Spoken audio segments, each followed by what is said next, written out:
փոքրիկ Արամի մեծ սիրտը։ Մի փոքրիկ գյուղում ապրում էր մի տղա, անունը Արամ։ Նա ընդամենը 10 տարեկան էր, բայց նրա սիրտը շատ մեծ էր։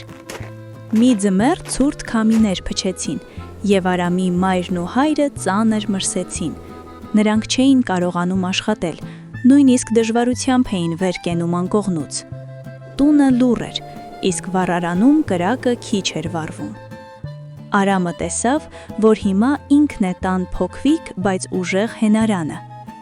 Ամեն առավոտ նա շուտ էր արթնանում, ջուր էր բերում աղբյուրից, փայտ էր հավաքում բակից, վառում էր վառարանը։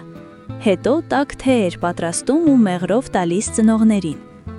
«Մի անհանգստացեք», ժպտում էր նա, «ես ամեն ինչ կհասցնեմ»։ Գյուղացիները նկատեցին Արամի ջանասիրությունը։ Հարևան տատիկը երբեմն հաց էր բերում, իսկ դարբին պապիկը մի օր ասաց.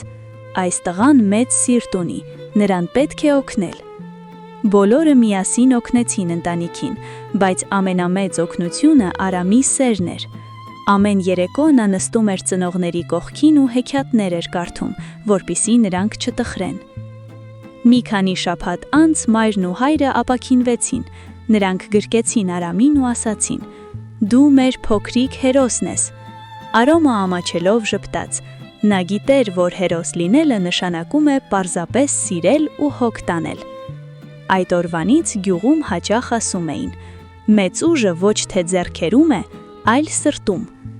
Եվ Արամը մեծացավ, բայց երբեք չմոռացավ, թե ինչպես էր փոքրիկ լինելով կարողացել մեծ գործ անել։